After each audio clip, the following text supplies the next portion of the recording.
What were the results of round 2 of the new season of the Premier League? And what does the table look like after 2 rounds? How many Czech players are there now at the German club Hoffenheim?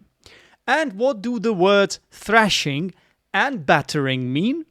Hi everyone, welcome to the Footglish podcast. Quite possibly the the best English learning podcast about football in the world. And I'm the boss. My name is Zdenek. I'm the host of this podcast. Welcome everyone. Thanks for listening. And in this episode of the Footglish podcast, let's talk about the Premier League and maybe some other stuff too, but primarily the Premier League because it is the best league in the world. It is the league that I watch the most. And we can go through the results. On Saturday, Brighton beat Manchester United. I was actually watching this game. No, sorry. I was actually listening to this game on my bicycle. There is an app, livescore.com, and I quite like this app. And they have an audio commentary. And there was a commentator who was so passionate that I have to say I really enjoyed that commentary, especially when Brighton scored the winning goal. It was, of course, a goal by Joao Pedro, and excellent result for Brighton. Another 3 points. They are one of the few teams that have 6 points after 2 games, and Brighton is one of them. That's incredible, honestly. Manchester United, not the most convincing result, of course, for them. And then there was a game, Crystal Palace, West Ham United. I was watching this game, I have to say, because I naturally, since there are 2 Czech players in the West Ham United team, I like to watch the games of the West Ham United team. And they managed to beat Crystal Palace away from home. The goals were scored by Tomáš Souček, the Czech player, and Jared Bowen. It was a good performance from West Ham, tactically well done by Julio Lopetegui, the new manager of West Ham United. Fulham beat Leicester City, a great result for this team, of course. Emil Smith-Rowe, a new signing from Arsenal, on the score sheet.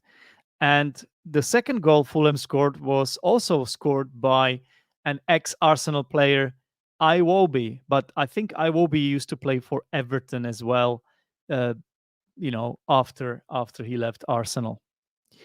Then we have Manchester City, Ipswich 4-1. I think everybody expected a battering. Ipswich is a newly promoted team. Everybody knew this was going to happen. Erling Haaland, a hat-trick. Of course, he scored a hat-trick. 1 goal from penalty and another goal by Kevin De Bruyne. Even though it was actually Ipswich who opened the scoring. And then, of course, Manchester City turned it around. I don't think anybody doubted that. Southampton, another newly promoted team, lost to Nottingham Forest at home 1-0. The goal was scored in the 70th minute by Gibbs White. And this game had 7 yellow cards in total, which is, of course, an interesting fact that you all wanted to hear. I'm sure you did. Okay, Tottenham beat Everton 4-0. Another thrashing. Everton are not looking good at all this season. Is this the season they're going to get relegated? I wouldn't be surprised. Tottenham responded really well to their to the draw from their opening game by winning 4-0. Heung-min Son, 2 goals. Bissouma and Romero, both 1 goal each. Right, and then the most important game of the day was Aston Villa versus Arsenal. I think after Aston Villa had beaten West Ham in the first round, everybody expected them to do well against Arsenal, but Arsenal took no chances in this game. A great goal by Trossard in the 67th minute. Trossard, who was a substitute, and when he scored this goal, he wasn't really celebrating. His celebration was very muted. I think this was some sort of protest against his manager Miguel Arteta because Trossard is not a starting player and he thinks he should be. And to be honest, he probably should be because his goal threat is really well known. And Martinelli didn't look exactly sharp in the first two games. So I'm with Trossard on this one. I like this player. And I like Martinelli too, but it looks like Trossard should be given a chance to start the games, in my opinion. The second goal was scored by the defensive midfielder Thomas Partey, the Ghanaian player. And the assist came from Bukayo Saka, of course. Right, so these were the games that took place on Saturday. Then on Sunday, Bournemouth, Newcastle United 1-1. Really a disappointing point for Newcastle United. I don't think they have started the season well. They were quite lucky with the first game. They won despite being one man down. But now they were held to a draw by Bournemouth, who look like a decent team. Again, they were a decent team last season. I think they will be all right this season as well. I'm predicting a mid-table finish for them. Then, amazing game, Wolves Chelsea 2-6. Chelsea 6 goals. Madueke's hat-trick. Scott Palmer scored 1, Jackson 1, and Joao Felix as well. And Wolves, their goals were scored by Cunha and Larsen. So, yeah, that looks like Chelsea are on fire, honestly. Their first game, yeah, they lost it to Manchester City, but everybody loses to Manchester City these days. But a good response from Chelsea beating Wolves in this kind of manner, I think that shows intent. And honestly, I am afraid because, I'm not a Chelsea fan exactly. I'm afraid Chelsea will be one of the teams that we should really, expect to do well this season. And then the final game of this round, Liverpool Brentford 2-0. I thought it was a comfortable win by the Reds. Luis Diaz scoring the first goal in the 13th minute, and Mo Salah doubling the score in the 70th minute. Mo Salah, 2 goals in 2 games. I think he's one of the best strikers in the league, of course, as usual. And he keeps scoring goals, of course.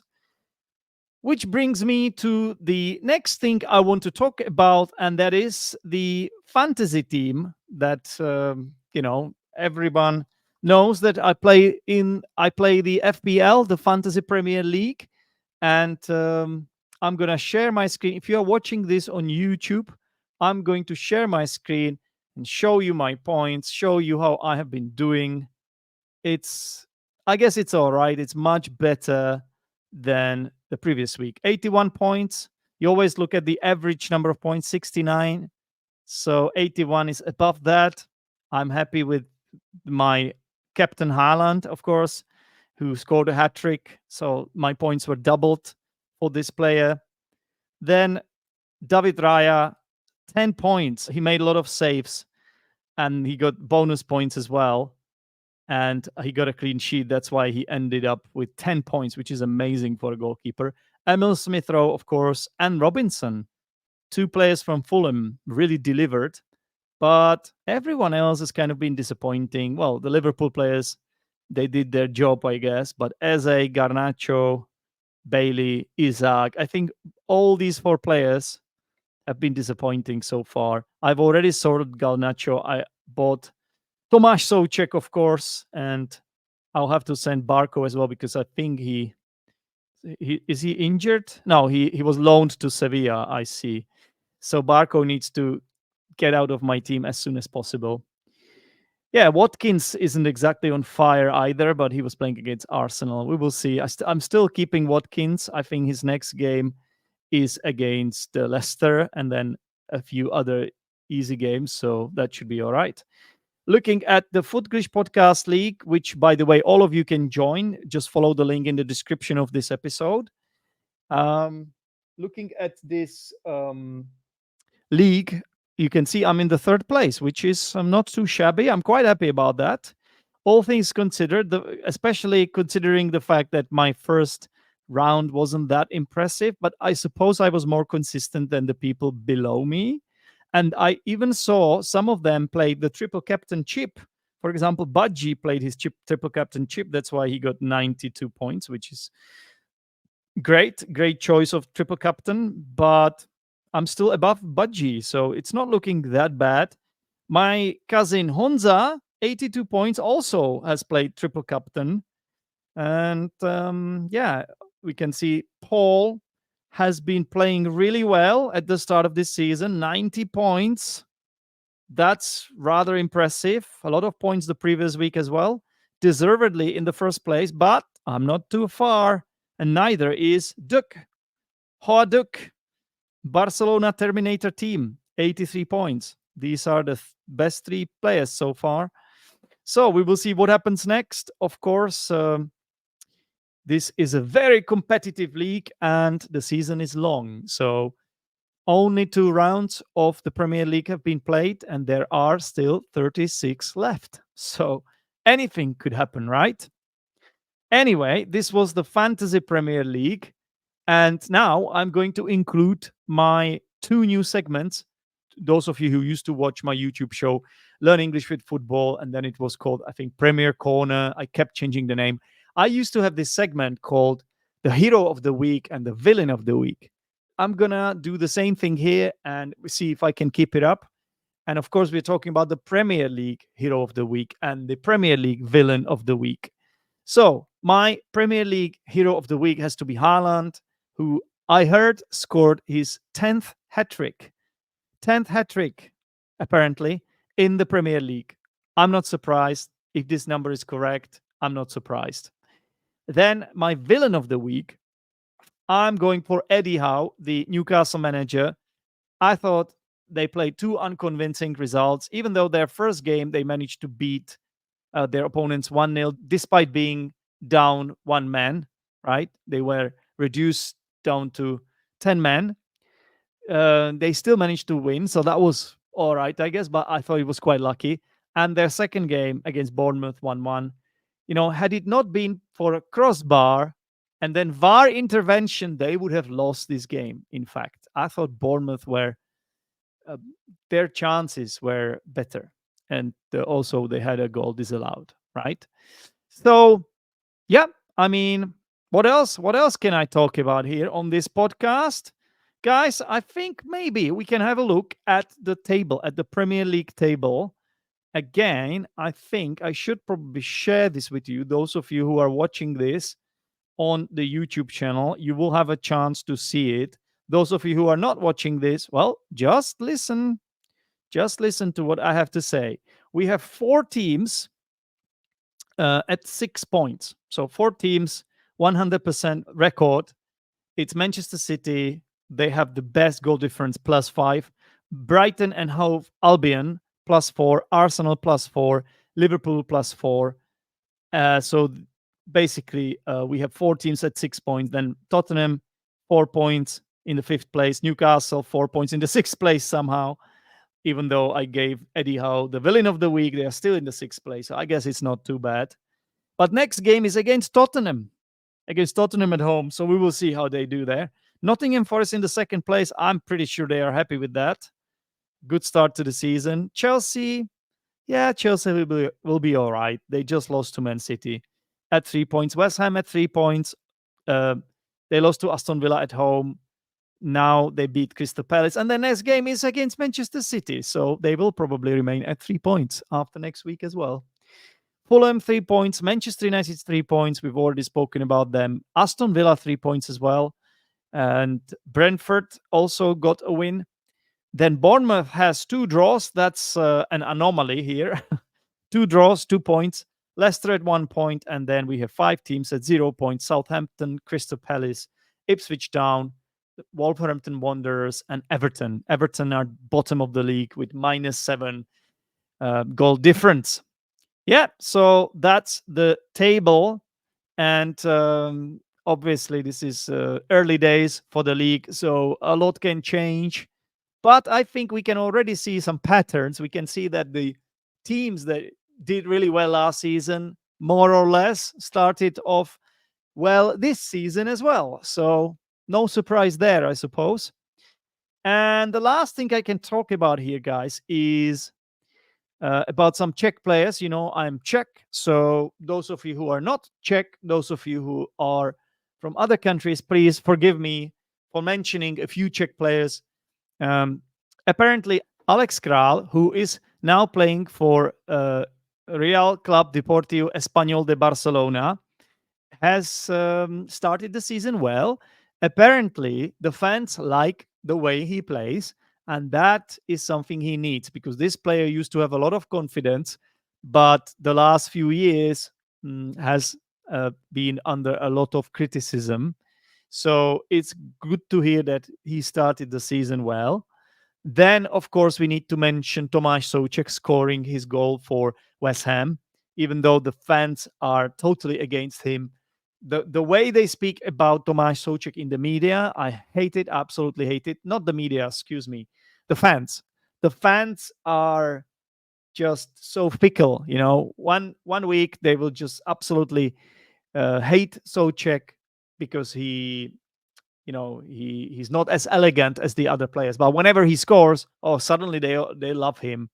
I feel like there is a lot of inconsistency in the way that West Ham fans show love to the best Czech player at the moment. I believe, he's the captain of the national team, and he saved a kid because after his helicopter celebration, he went to the away fans, to the West Ham fans, to celebrate his goal, and they leaned on an advertising hoarding, which then fell on a ball boy, a young ball boy. I think he was about, could be like 10 years old or something, and he was in danger. And Tomáš Souček helped him get out of that advertising hoarding because it was kind of leaning over him. So it looked like a really dangerous situation. So Tomáš Souček is now the superhero, which is a headline that I saw in a few newspapers, online newspapers. So yeah, that's great to hear that Tomáš Souček is on the score sheet yet again and has one goal in 2 games for West Ham. He seems to be playing in a more advanced role under this new manager, Lopetegui. So that's great to see that he might be given more freedom. He might be given that role that he used to have at Slavia and the first year at West Ham until David Moyes changed him into a defensive midfielder, which he is not. Tomáš Souček is a hybrid. He's a box-to-box midfielder. He can do it all, but he must be given some license to roam because he's excellent at running late into the box and scoring goals. He's just very clinical. He's one of the best finishers, definitely at West Ham, and I think they know it. I think they know what sort of gem they have there. Right. What's interesting is that the Czech contingent at Hoffenheim, the German club, has been growing because now we have 2 more players there. Pavel Kadeřábek has been a legend there almost. He's been playing so many seasons there now. By the way, he already retired from international football, unfortunately. But what a great player. Karel, what's his name? Pavel Kadeřábek has been. What a great player. And then David Jurásek joined him from Benfica. He was transferred from Benfica, but unfortunately he got injured in preseason. And now Hložek from Leverkusen also signed by Hoffenheim. Yeah, we have Adam Hložek is now at Hoffenheim as well. And that's not it. Several days ago, it's quite fresh. This news is quite fresh. One of the best Czech central midfielders, Robin Hranáč, playing for Viktoria Plzeň, has also joined Hoffenheim now. So I think it was 10 million. Was it 10 million euros, something like that? Really, really good money for this player, I think. So everybody is happy, and we have 4 Czech players at Hoffenheim. So that has to be one of the teams that I must support now, like in the German league. Of course, we still have Patrick Schick at Bayern Leverkusen, but he didn't exactly play They won their first game against Borussia Mönchengladbach 3-2, but Patrick Schick didn't play, unfortunately. And by the way, check out the first goal by Granit Xhaka. It must be the goal of the season. Oh my God, what a fantastic finish. Long range shot. Absolutely amazing. Check it out. Granit Xhaka, an ex-Arsenal player as well. Going back to the Spanish league, that's where we started. I mentioned Alex Kral, but also Krejci, the center defender who joined Girona from Prague. He also got injured in preseason, and in the first game he played, I think, about 10-15 minutes. In the second game he didn't play at all against Atletico Madrid. They lost 3-0. I think Girona this season won't be the same team they were the previous season. I think for a team like that, it's really hard to keep this standard up. It's like when Leicester won the Premier League, I think it was the same. These smaller teams, I'm sorry to say that, but these smaller teams, it's impossible for them to stay consistent, basically, right? But they are in the Champions League, so that will be fun. That's for sure. Okay, guys, I guess that's enough for today. I will speak to you soon. I guess I will do the language corner, right? I think I should. Welcome back. This is the language corner.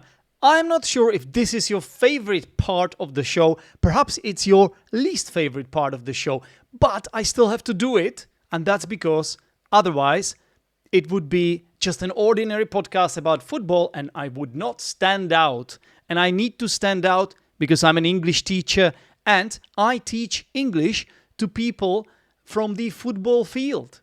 Yes, footballers, journalists, football managers, scouts, you name it. And that is why it's a good idea for someone like me to have a podcast. Okay? And I need to show some teaching there, right? I need to do my job. So this is the explanation for those of you who don't understand why I add this bit at the end of every show. I actually asked ChatGPT the other day what kind of reviews I'm getting from the online world.